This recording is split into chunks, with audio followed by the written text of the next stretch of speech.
Hi friends. Recently मैंने एक video post किया था जिसमें हमने जॉइंट वेंचर्स के बारे में डिस्कशन किया था। तो आज हम इस वीडियो में जो डिस्कशन करेंगे उसका टॉपिक है हमारा मर्जर एंड एक्विजिशन। तो चलिए हम अपने डिस्कशन को स्टार्ट करते हैं।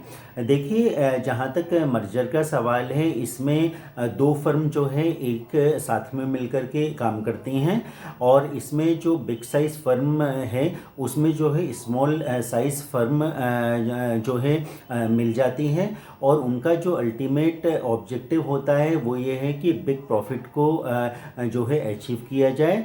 साथ ही जो शेयर होल्डर्स हैं जिन्होंने कंपनी के अंदर पैसा लगा रखा है उन्हें जो है ज़्यादा जो है प्रॉफिट दिया जाए। साथ में जो है उनके ट्रस्ट को भी जो है बढ़ाया जाए।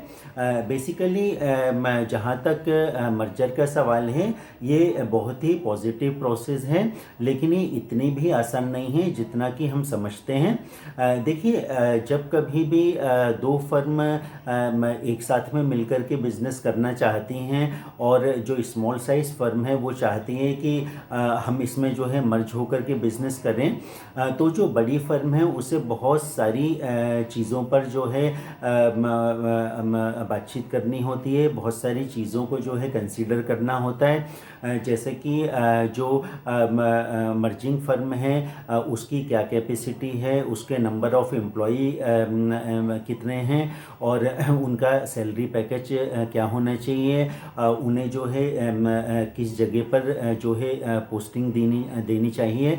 यदि मतलब उसकी एक से ज़्यादा जो है ब्रांचेज हैं, तो ये बहुत सारी चीज़ें होती हैं जिनको जो है दोनों ही फर्म को जो है कंसीडर करना पड़ता है।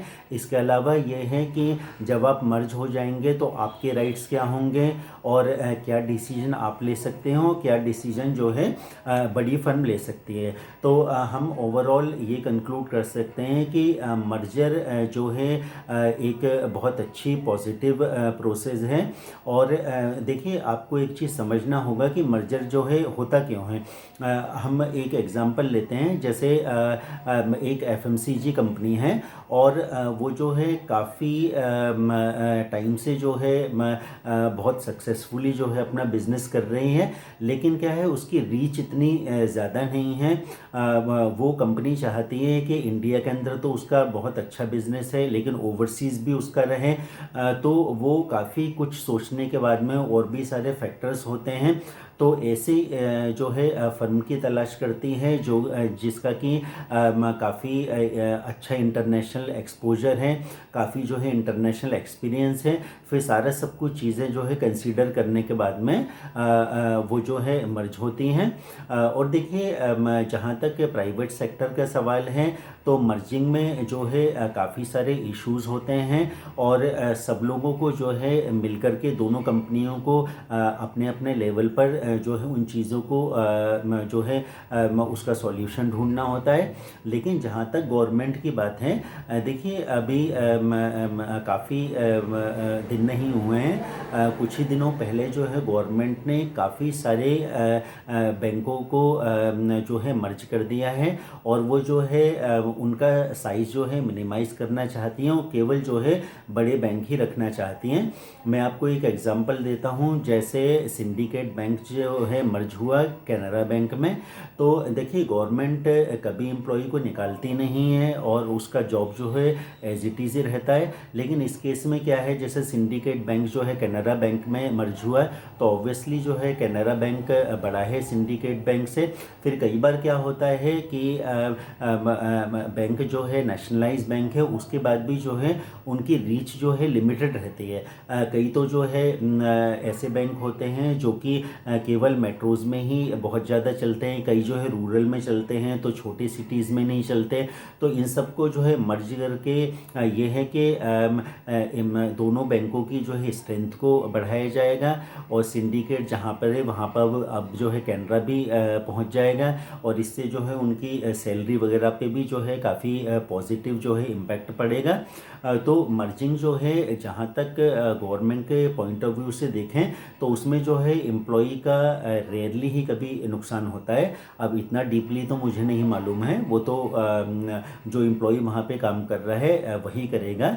लेकिन जहाँ तक प्राइवेट सेक्टर की बात है तो बहुत सारी चीज़ों का जो है मर्जिंग में हमें ध्यान रखना पड़ता है।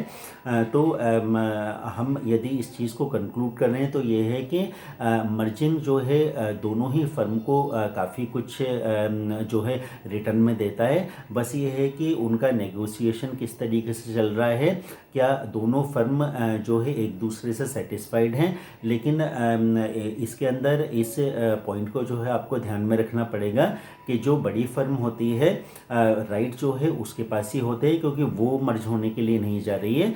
जो स्मॉल साइज फर्म है वही जो है बड़ी फर्म में मर्ज हो रही है। तो ओवरऑल जो है मर्जर जो है एक बहुत अच्छी प्रोसेस है, और मतलब ये जो छोटे प्लेयर हैं उन्हें जो है एक बड़ा प्लेटफॉर्म प्रोवाइड करती है। और अब हम बात करते हैं एक्विजिशन की।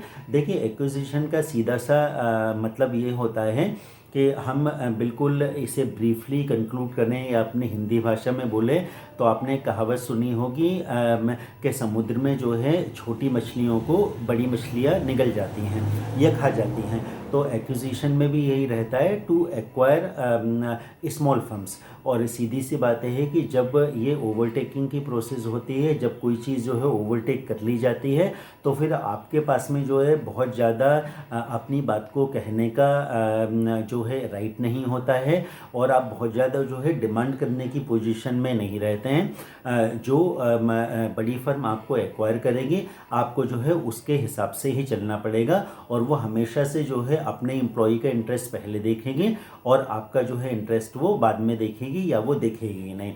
तो हम यदि कंपैरिजन करें मर्जर का और एक्विजिशन का, तो सीधी सी बात है कि मर्जर जो है एक पॉजिटिव प्रोसेस है, और दोनों ही फर्मों को कुछ ना कुछ जो है इसमें मिलता ही है। जबकि एक्विजिशन का जहाँ तक सवाल है उसके अंदर सीधा जो है आपका अटैक करना ही है, और जो अटैक कर रहा है ये उसके ऊपर डिपेंड करता है कि वो आपको रिटर्न में कुछ देगा या नहीं देगा। तो आज हम अपना ये जो वीडियो है जॉइंट वेंचर के बाद में मर्जर और एक्विजिशन का, उसे हम कंक्लूड करते हैं। और मैं ये उम्मीद करता हूँ आपको मेरा वीडियो पसंद आया होगा। प्लीज़ वीडियो को फुल व्यू कीजिए, और वीडियो को लाइक कीजिए, उस पर कमेंट कीजिए, और प्लीज़ चैनल को अपने ग्रुप में शेयर कीजिए, और प्लीज़ इसे सब्सक्राइब कीजिए। नेक्स्ट टाइम फिर हम एक नई वीडियो के साथ में आएंगे। And thanks a lot for watching my video.